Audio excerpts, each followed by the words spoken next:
Welcome to the second episode of Vietnam 2014 Recaps from Reality TV Warriors. My name is Michael Harmstone, and joining me as always is the Canadian who is happy with big butts, Logan Saunders. Good afternoon. And the guy who we found some talent in behind all of the makeup, David Bindley. Good morning. Good morning. And this was another happy, very easy episode to follow. Doesn't introduce a twist that is going to be an absolute nightmare for the rest of the season. Not at all. So, can someone explain more clearly what's going on with those envelopes? I'm going to sub Bindles in for this because I can't be bothered. Okay, so I assume you've worked out by now that that's going to be a challenge in episode 9. Yeah. Yeah, okay. So, basically, you can send money to that challenge, and that's going to be the prize for the challenge. And then you sort of get interest based on how long ago you sent it. Okay. Do they say what percentage of interest? They don't say it, but you can sort of work it out. So if you send it now in episode 2, there's 7 episodes, so you get whatever you sent, and then they double it again. And sort of every episode that goes by, they take off 1/7 of that extra. So it's 7/7 this week, 6/7 next week, 5/7 the week after, and so on. That's a terrible fraction. Yeah, I know. It's super confusing, super annoying. I don't know why they didn't do it last week. I'll also say this now. Me and Bindles were chatting about this twist before we recorded, and we were trying to work out what the maximum prize for the market challenge is, because it's obviously no one picks any money up, so it doesn't actually get shown on the screen how much money they could earn. And logically, it has to be €2,000, because that is the only large enough bill that will then make a sensible number if you divide it by 7 to get the interest. All right. That's a good point. So it has to be that, because it's the only way to make a number that divides by 7 well, essentially. So why did Tygo steal an envelope? Because Tico is an arsehole, and this is the point of the season when you should start hating Tico, because he stole an envelope in the start of this episode. He's already kicked Maurice when he was down at the end of last episode, and he kicks Owen when he's down when he gets executed at the end of this episode. He's a prick. Yeah, I'm just trying to understand what the reason is behind stealing an envelope. Is it to keep the mole from pretending to send an envelope and when they really put no money in it? Does he even target specifically which envelope he wants to steal? It was just, I saw a brown envelope and I put it between my legs. What a lovely hiding place, Tygo. He's just greedy. He just wants the chance to send 2 batches of money. That's all it is. But yeah, this is definitely the start of the Tico is a complete and utter prick edit that we get for the rest of the season. Tygo might be my least favourite contestant ever. And I know people are expecting this season for me to hate on Tico, and I will be hating on Tico as soon as he's a prick to people. Yay! But I said this during Renaissance. I don't understand why they brought Tico back from this season. There are so many better choices than Tico from this season. They could have brought back Owen. Yeah. They could have brought back Owen, whose family actually wanted him there, and who seemed genuinely actually appreciative of the experience rather than just treating it like a sociopathic experiment that Tico seems to be doing. We already got the sense from episode 1 that Tico was going to be a complete prick, but, he doubles down in this episode and gets double the envelopes as a result of it. Is there interest on Tygo's douchiness as each episode goes on? An extra 1/7 per episode? Yeah. The final episode of the season is just Tico being a prick for the entire 60 minutes. That's one way to get a Netflix special. So previously, 10 allegedly well-known Dutch people flew to Hong Kong and learned about the Black Exemption. A surprise test and execution saw Daphne be a marked woman and given the chance to save herself with the following 10 questions. Sophie and Al flirted with a local while not being able to speak English, while Jennifer and Susan were the only ones to find money. A frankly impossible code-transferring challenge saw the team fail before Maurice got a red screen, and Tico didn't care. Art says the adventure didn't last long for Maurice, but the mole is happy with only €400 in the pot. With the role-changing challenge coming up, the pot may not change, but the better they do, the happier they will be, as predicting the future can be very lucrative for the winner of this season. And the episode title is Resourceful. We then get Arf and Owen talking about how much they wanted to come to Hong Kong and how amazing it is. And this, of course, sets us up perfectly for the Cantonese Opera challenge, where everyone hates on Cantonese Opera. We love Hong Kong. Oh, no. A cultural experience. Ah, shit, I didn't sign up for this. I was a little bit confused because I was led to believe there were no opera houses in Hong Kong. Why did you lie to me, Phil? Phil Kogan is a lying bastard. That's all I can say. And you can take that to the bank. Tweet Phil now and call him a lying bastard for me. To be fair, they did kind of establish that this was a makeshift one that essentially was just a circus tent, that they put some folding chairs out. Yeah, it wasn't a house, it was a tent. There's a legal difference. Maybe Phil didn't lie. Maybe this isn't another Switzerland invented democracy moment. So Art interrupts their breakfast on day 3 and invites Owen and Susan for a cultural evening experience. The other 7 get an envelope containing smaller envelopes. The note says that because money isn't always safe in Fiesta Mall, they can use the envelopes to keep potential money safe. They have to put money that they want to keep safe in an envelope and address it to another candidate, and address it to Episode 9 and Ellis Island. Money that arrives in Episode 9 stays for sure.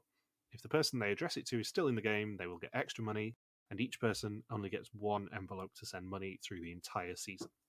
Why Ellis Island? Is that a clue? I don't think so. I think it's just what they call it, because I don't even think the island that they actually send it to is called Ellis Island. Yeah, I was about to say, if whoever goes to Ellis Island in a few weeks, are they just going to stumble upon 9 envelopes of cash and just think, oh, that helps pay for my vacation? I think maybe they wanted them to think the season was going to end in New York. I will say also, the introduction note to this entire twist is a little bit disingenuous, because the money isn't safe when it goes to Ellis Island. The money still has to be collected at Ellis Island in that challenge. And if they don't collect it, it doesn't go back into the pot. Yeah, things get lost in the mail all the time, too. You'll notice throughout the rest of the season that in every single hotel they stay in, no matter where they are, there is a little box that people can post envelopes into. And presumably production just collect them out of there and then just keep them safe. But there will always be a little brown Fiesta Mall box in the entrance area of every location that they stay in now until Episode 9. And as Bindles said, the later they send money, the less that it will be worth if that person is still there. Jan-Willem claims Susan and Owen's envelopes. Tygo plans to steal all 3 of them, but has to settle for just putting one of them on his crotch. It's a lovely image. And I'll also say I really don't like producer-induced divisions. I like them to actually have to discuss who's going to go and do a cultural evening or whatever, rather than just Art turning up and going, Susan and Owen, you guys, you get a cultural experience.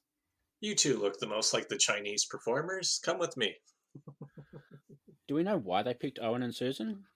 I get they probably wouldn't have picked Tygo and Freak after last week when they got the special role, but I don't know why they didn't pick anyone else.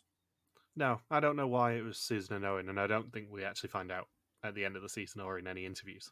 Did they both work in theater? Who was the film festival person? Was that Susan? That's Daphne. Oh, well, there it goes. And Owen plays with hand puppets. Yeah, Susan's an actress and Owen's a comedian, so maybe it was just these guys will probably fit in the best and make this challenge actually work. But still, I would have rather they had an option of who it was going to be. So Susan and Owen are taken to a theatre for some Cantonese opera. The other 7 will be in the audience and will be expecting them to participate. But of course, nothing is what it seems, and they won't be participating.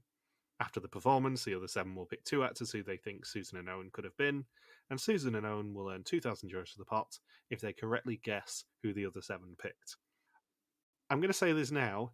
Any other version, they would have made Susan and Owen actually be in the opera, but there is not a chance that they are even indulging in a bit of yellowface here. Any other location, they probably would have made them participate, but not in China. Yeah, and even the group of 7 suspected that Susan Owen may not even be in the performance. Yeah, it's just asking for some hate tweets if they try and put white people from the Netherlands in Cantonese opera and give them makeup to change their appearance. And then probably put on a mildly offensive Cantonese accent when performing. Although Tygo already did that last week. That's true. And we kind of skipped over that because, it's fun to mock Tygo. It's not fun when Tygo's being racist. So the other 7 get the story of the show, but no more information than that. And it's fair to say they are not the biggest fans of Cantonese opera. Cantonese opera gets ripped apart during this task. Everyone is annoyed at how loud it is. that it's impossible to follow. And I can't think of a group of people that hated a cultural experience on Vidum more than this group did with Cantonese theatre. Yeah, 99% of the time I'd be like, oh, you couldn't do this anywhere else. This is a brilliant challenge. But it's kind of hampered by the fact that everybody involved hates their life when they're doing this challenge. I mean, my favourite quote is probably Jan-Willem saying that if he played it on his show, he'd be fired. Yeah. And this is a man who works with your Rowan on a daily basis. Rowan as Elvis Presley is one thing, but Cantonese theatre would cost Jan-Willem his job. This is a man who risks his job every day by being around the fireable offence that is your Rowan, and he still hates Cantonese opera more. I will say, I think it's reasonably well structured as far as a challenge with this idea can be. It's just it needs more chaos to sort of distract from the performance. Like the performance needs to be more of a background thing. It's a bit like the Georgia Theatre Challenge, where you've got the performance and that's fine, but nobody really cares about the performance because we're watching everything else. This because we're not really caring about what the contestants are doing. It's kind of hard to get invested a little bit. And it's also a lot less active a challenge because 7 of them are sitting in the audience not knowing what the hell they're going to actually have to do at the end of it, and 2 of them are sat on the side of the stage knowing what they've got to do but not really doing anything. Yeah, it's more of just it's just confessional after confessional to help push the narrative of this challenge along. It's a really cool cultural challenge, and you couldn't do it anywhere else, which is the mark of a good Vidum challenge for me. But it fails a little bit in the execution just because people really aren't doing anything. I don't know that you couldn't have done it anywhere else. I think if Belgium had done it this season in the Canary Islands with like the Drag Queen Challenge, I don't think this would have felt out of place. No, I mean specifically the Cantonese Opera bit. Like Cantonese Opera, as we all know from multiple seasons of Amazing Race, is a very distinct cultural thing. So it's really cool they managed to include it in a challenge. It's just the challenge is a bit of a lame duck outside of the actual cultural aspects of it. If they just given them a night off and said you're going to go to the Cantonese Opera, I think it would have fit a lot better. And then obviously surprised them with some sort of challenge, like an observation challenge of some description. I think it was Freak who said that the main character sounded like he was on helium. I found a tank when I was a child. I inhaled and inhaled, and it's never gonna go away. And now I can't stop getting high. Yeah. I also love the heel turn that the editors do with this, which is just like a full minute and a half of them roasting Cantonese opera. And then obviously they got a note from the producer going, you do realise that, it's a little bit insensitive how much people are hating on this. You need to find some sort of positive angle for it. So then we just get a barrage of, actually, it was pretty cool in the end, as long as, once you got into it, it was a lot cooler than maybe you thought, with crashing cymbals and people having really high voices and ruining your hearing. There were 2 other really awkward things that happened during this scene too, where the contestants are trying to figure out which one Susan could be, and they go for the fattest woman on stage, saying, "Oh, that could be Susan."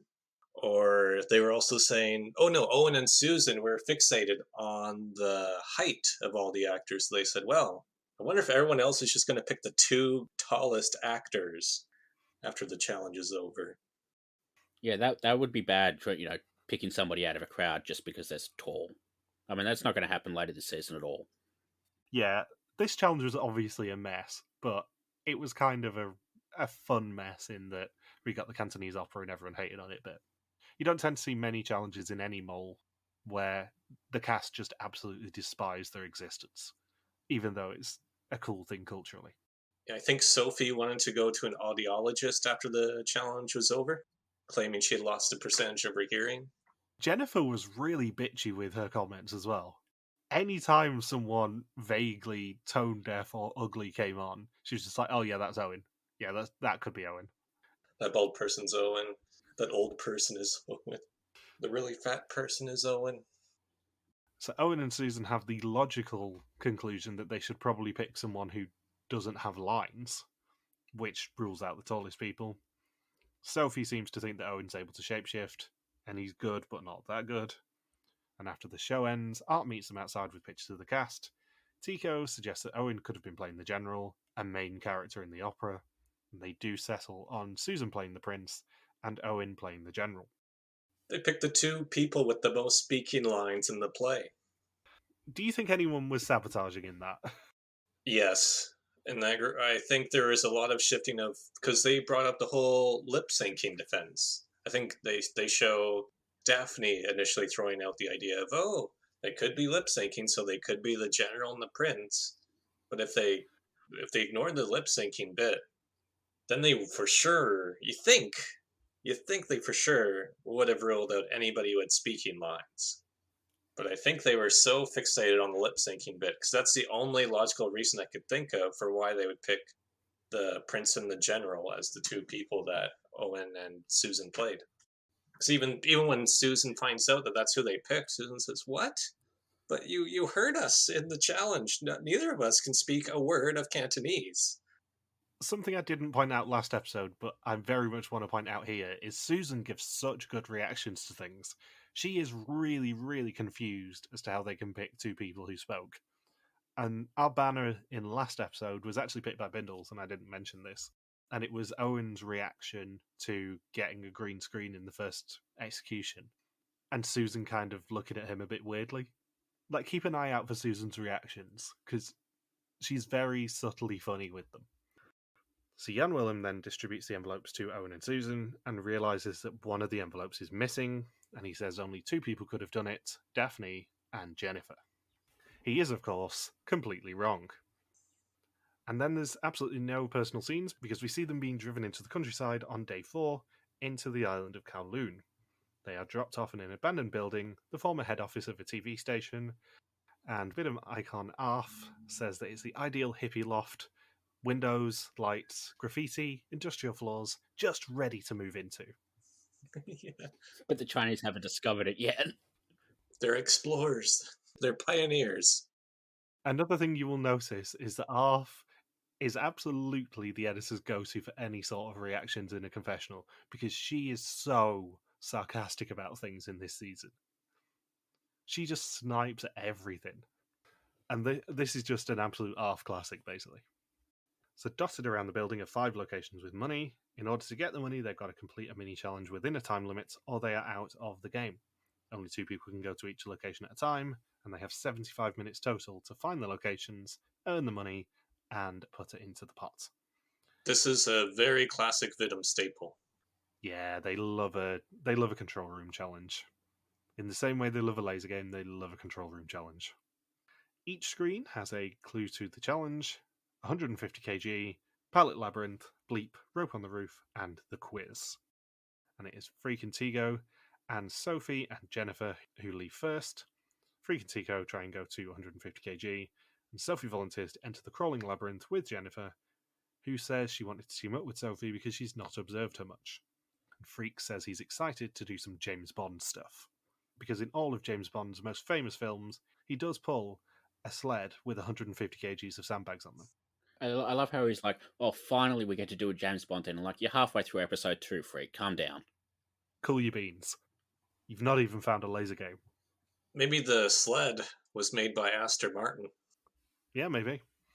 Which one of the mini tasks here would you have wanted to do? I think I obviously would have been drawn to the quiz because it's me. But I think a lot of them were quite easy, actually. I think they were quite generous, with the exception of rope on the roof, which is obviously impossible. I think the other 4 are actually pretty doable. I'd say the wooden pallet maze was fun.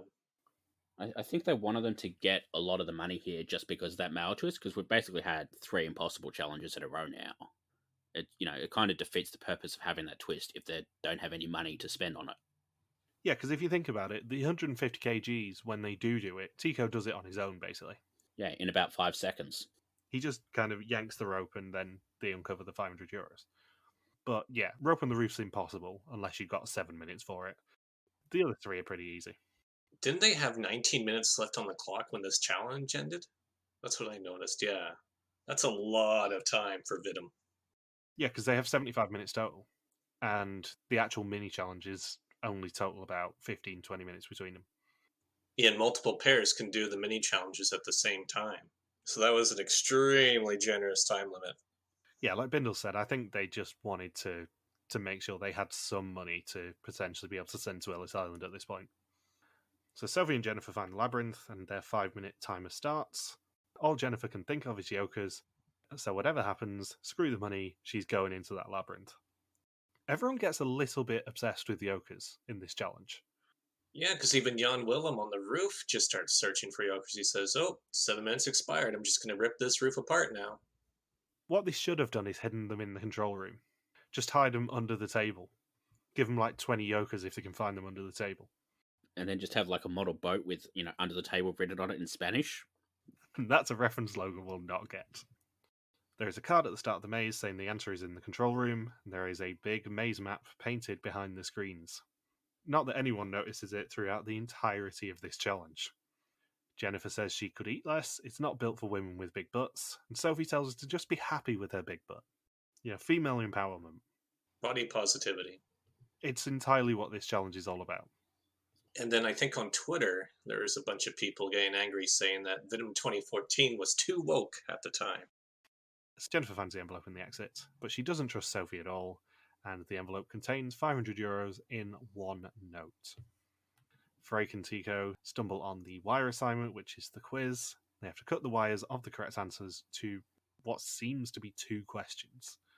They said it was 3, but we only were told 2 of them, right? Yeah, and we don't know the options for the second question, so I think they were just bored by the entirety of a quiz challenge and just sent them on. What is the capital of the Netherlands? Well, the first question is actually quite sneaky because it's something we mentioned last episode, because it asks which Dutch province Hong Kong is as big as, and we know from Art's intro at the start of the season that it's Velua. And Susan actually tells them the correct answer, which is B, and Tygo cuts the blue wire. The second question is which person in the cast ranked themselves 10 out of 10 for stress resistance, and they cut the yellow wire for nobody, and the envelope drops down. And that's all we see at the quiz challenge. I wonder who did rank themselves as being the most stress resistant. I think it could have been Eric, actually, from Japan, because he just finds stress so what's the word? Stimulating. That's the one. Yeah. It wasn't Maurice, I know that. Poor Maurice. Or should that be Vincent? Jesus Christ. So Daphne and Jan-Willem head to the roof, where something is happening with ropes and pulling. Daphne says she chose Jan-Willem because she caught him chatting to Tygo about Jokers and wants to keep an eye on him. They have 7 minutes as soon as they enter the rooftop, and completely miss the rope for the challenge. They walk around for at least 3 minutes before finding the rope, but still don't find the bucket containing the €500. And Jan-Willem was the one manning the walkie-talkie and not getting much communication from the control room. Couldn't help but observe that. Yeah, Sophie completely ignores them because she's busy with Tygo and Frake at this point. She just doesn't care. What? Tygo was talking a lot on the walkie-talkie? Whoa. That doesn't sound like Tygo, does it? And then we get off on the walkie-talkie when her and Susan are trying to find that dark room to absolutely no avail. I love Arf and Susan as a pair so much. Because even though, as we found out last episode, Arf is only 39, she just has old woman energy and bumbles through any challenge she's given. The best bit is I actually miscalculated that. She was 38. Arf is actually losing years every time we podcast. It's a reverse Benjamin Button. Sometimes we say that the podcast ages us, but I think it's reverse aging Arf. And then Freak blames Sophie as the one mishandling the walkie-talkie when talking to Off. So I'm thinking, is that a misdirection by the editors? You two would know. We would know, and I'm trying very hard not to say anything. You just get interesting. Yeah, because I wrote down who was on the walkie-talkies for this assignment, because every single season, whoever's on the walkie-talkie is sabotaging it. Yeah, every season the mole sabotages a walkie-talkie assignment, and every single season we go, oh yeah, the mole must be doing something with the walkie-talkies, and we never manage to catch them in the act. Well, I assume it'd be edited out each time, otherwise it'd be too obvious. Has there ever been a season without a walkie-talkie challenge? Definitely not in Vidum. It's a staple because it just causes chaos and allows the mole to have a little bit of fun. I'm trying to think.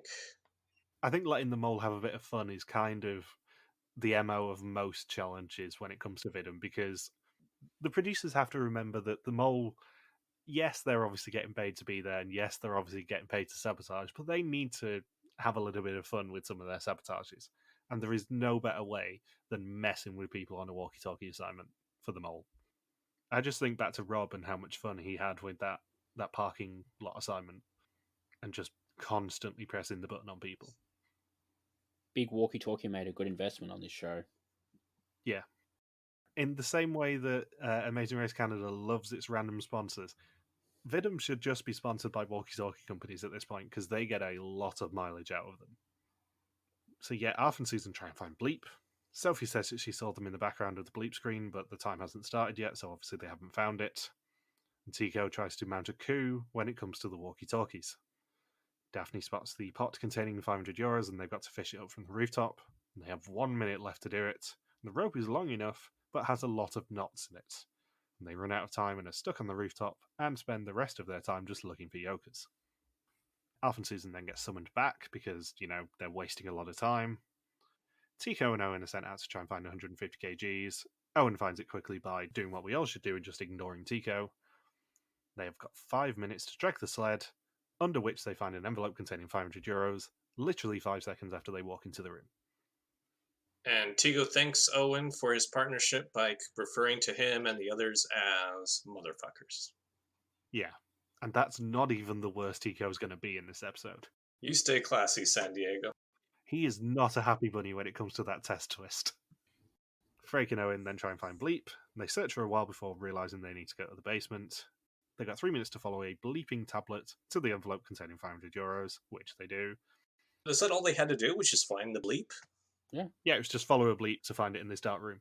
And there weren't any significant obstacles from what we saw. It was just low, right? Yeah, it was just on the floor. Chef Probst's niece could do that several years ago. Art walks in and congratulates them for making €2,000 or $2,500 for the challenge, and Frake tells us he's still the treasurer and he's already thought about sending money away and not telling anyone. I'm going to invest it in crypto. In a similar way to what we said about Japan, there is not a lot of inefficiency in this episode. It's very like challenge, next challenge, next challenge. There's no kind of personal scenes outside of everyone hating Cantonese opera. Because we cut immediately to Art saying the next assignment could be crucial to the season. Yeah, this one takes up nearly half the episode. I will say this now. I know that we have a bit of a bugbear with recurring challenges, but this is the perfect way to introduce a new twist, because there is actually a risk to people taking it. Obviously, someone was going to end up taking the Black Exemption no matter what, just because they want the power. But if you're going to introduce a game-breaking twist like the Black Exemption in a season, this is how you introduce it. You don't award it as part of a challenge, you make them earn it as part of a challenge, and actually risk something bigger.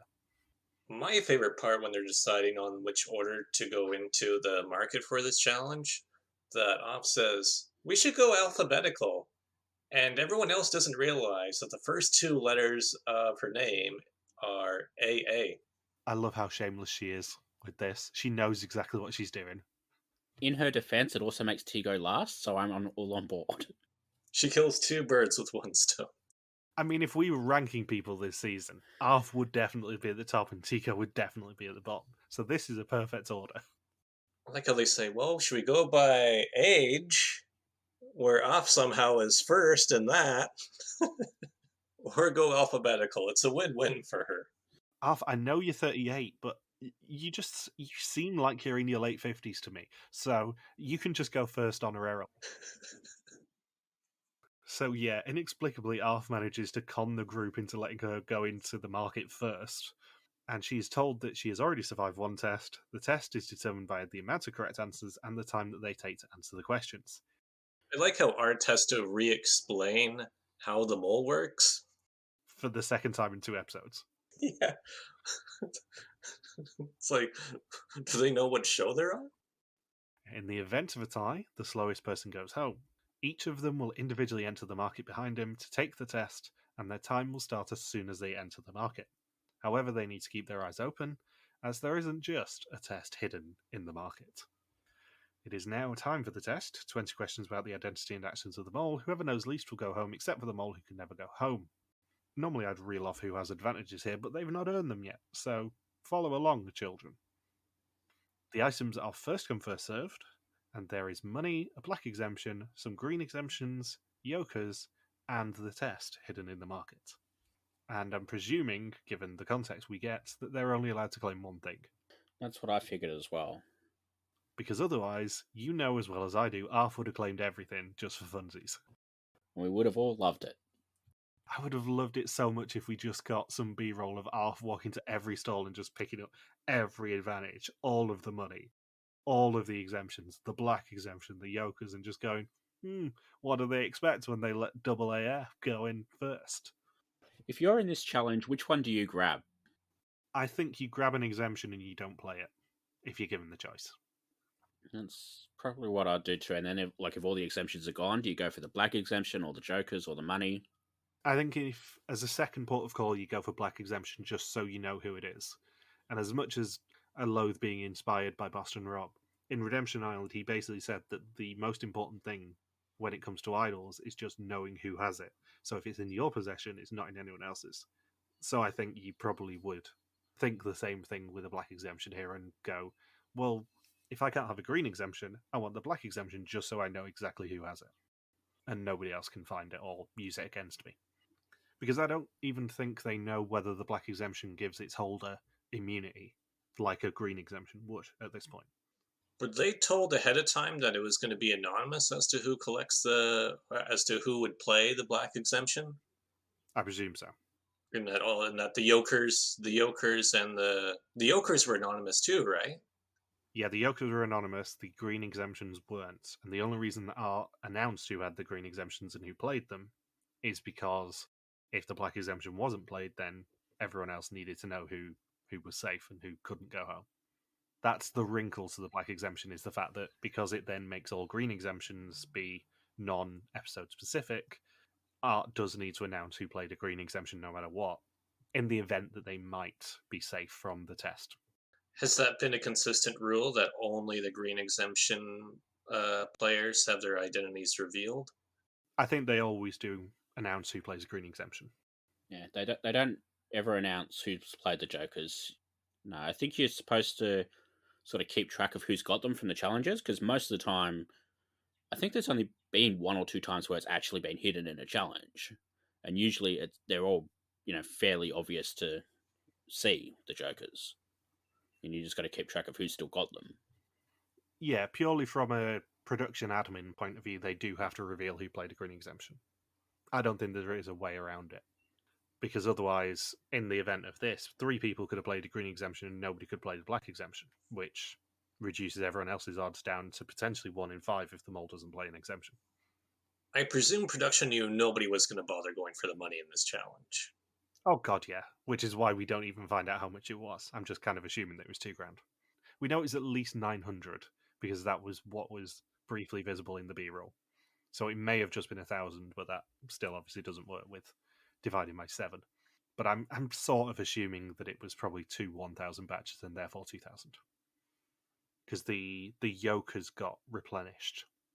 There are only 2 yokers hidden each time, but Tygo had the option to find yokers. So there were 2 batches of yokers, they got replenished. So I presume the money probably would have had someone early enough in the run taking the money. Hopefully, no one I wonder if somebody in the market there, the local, was able to just pick up the money and just get those zeros exchanged.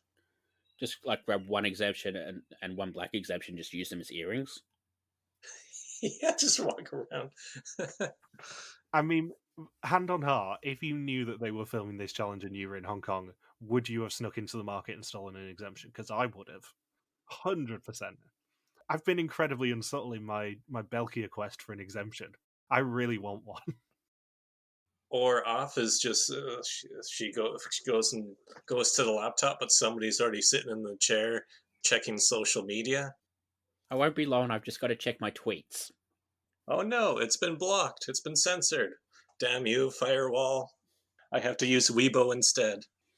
At least at this point, the Great Firewall of China didn't affect Hong Kong. I'm not sure about now. Hong Kong was still very much unfiltered, and in fact, I could use my mobile there. I could use my data without it being blocked.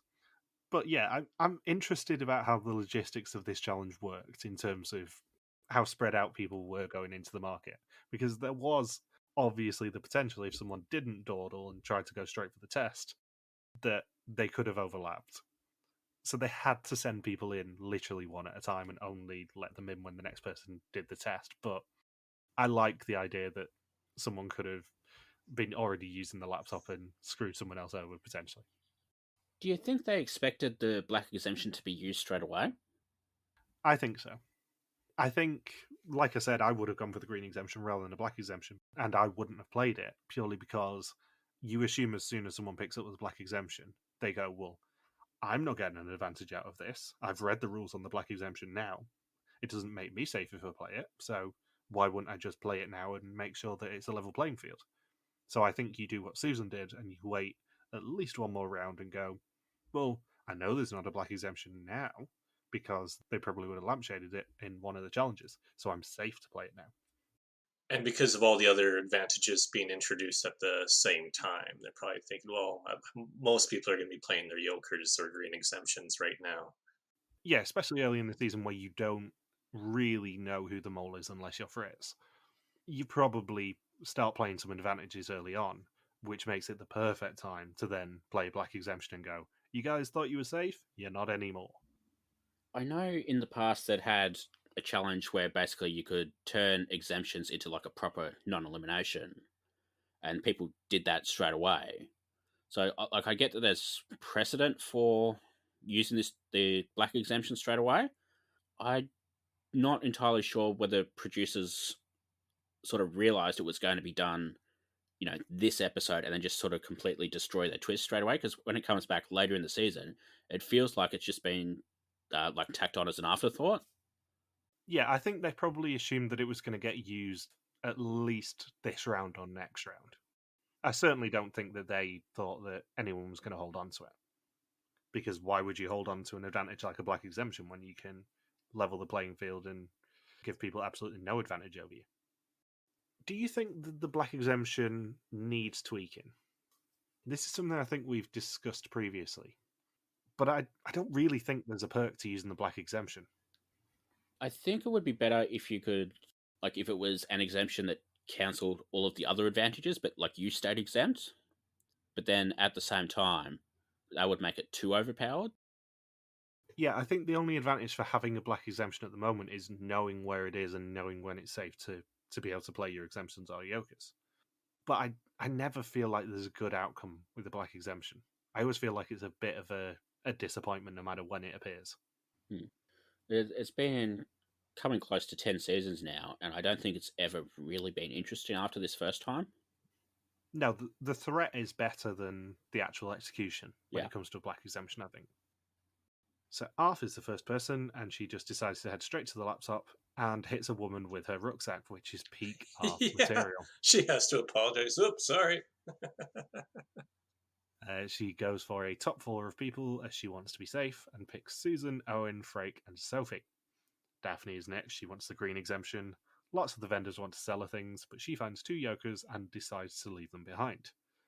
She grabs one of the three exemptions that are hidden there and doubts whether to play it, but decides to. Frake is third. He just heads to the test and doesn't find anything. Yeah, he just gives up. He's like, I'll just do the test. He could have at least gone for money.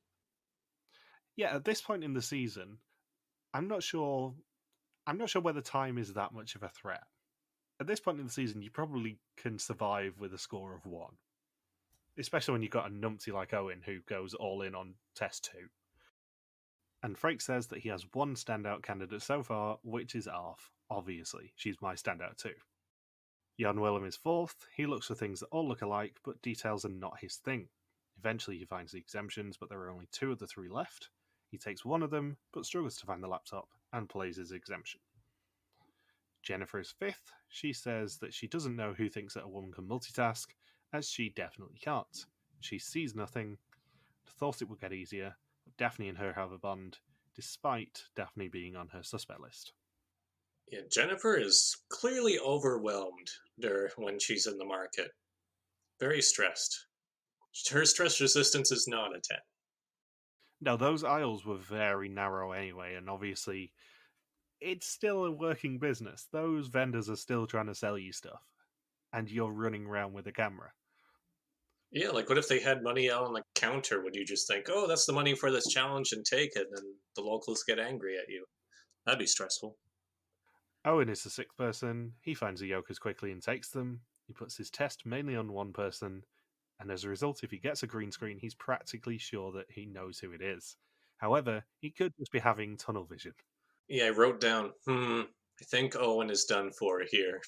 Going all in on quiz number 2. It's one of the Logan Saunders rules. Don't go all in until final 5. And even then, there's a reason when we do our suspicions that we don't taper down to one suspect each until like episode 7. Sophie is 7th. She says nobody knows where anything is and prioritizes the test, but finds the Black Exemption and claims it. She says the Black Exemption is the most honest power in Fiesta Mall, as everyone is judged equally. We don't see whether she plays it. I like how she even hesitates to touch it. She touches it first and says, nah, I'm just going to leave it. Wait, no. Okay, I'll be the guinea pig for this twist. I think if you walk past the Black Exemption and you find it, you probably do claim it just because then you know where it is, even if it doesn't get played. Yeah, if there's another wire cutting challenge next season, maybe it'd be the answer to that trivia question: who was the first person to claim a Black Exemption? Susan is the 8th person up. She knew as number 8 that she wouldn't find the Black Exemption, so goes for a green one instead. None of the aisles are straight, but she does find the final exemption hidden. She decides not to play the exemption, assuming someone's found the black one. She hopes that she can stay and picks Sophie as her mole. And then we get Hurricane Tico. I had forgotten that Tico flips a double bird here. With his confessional is ridiculous when he enters the market. He says, I think nobody dared to go for the last box. I'm the only one daring enough to walk the extra 5 meters to that last box because I am motherfucking Tygo. He is the closest that we have ever had to a professional wrestling villain on Fiesta Mall. Because he is unapologetic about being a prick in the first 2 episodes of this season. And I know I came into this season going, oh yeah, Tico is one of the worst people ever on Vidum for me. And I genuinely couldn't remember why I hate him so much. And after 2 episodes, I remember why I hated him so much. He's a prick. Coming in from Holland at 143 pounds, at 5'6", recovering from a severe drug addiction, it's tyrannical Tygo. It's funny because most of this cast, I don't remember how I felt about them by the end of the season. Like, I don't remember whether I liked or hated Jan-Willem by the end, but I remembered straight from the start, Tygo is the worst. Yeah, I remembered 3 things. 1 was that I love Arth. 2 was that I hate Tico. And 3 is that the public really hated Jan-Willem. I can't remember why, but they really hate Jan-Willem. So Tico is the final one in the market, and he says the rest wouldn't dare take that final box. Sadly for him, that wasn't the case, and he claims 2 Yokers, and he seems to have had a shave and plays his 2 Yokers, but not before flipping the bird at everybody involved. Maybe it has a different meaning in Cantonese. I'm not sure it does, because I'm pretty sure he accompanies it with a fuck you guys. Maybe it's a tonal language, right? Maybe he's got PTSD from the opera. Yeah. So Art announces that Daphne and Jan-Willem played exemptions, and that Yokers were also played, but there is the question of the Black Exemption. It was indeed played, which means all Yokers and exemptions are null and void, and the person going home will be the person who scored lowest on the test. Sorry, Janet.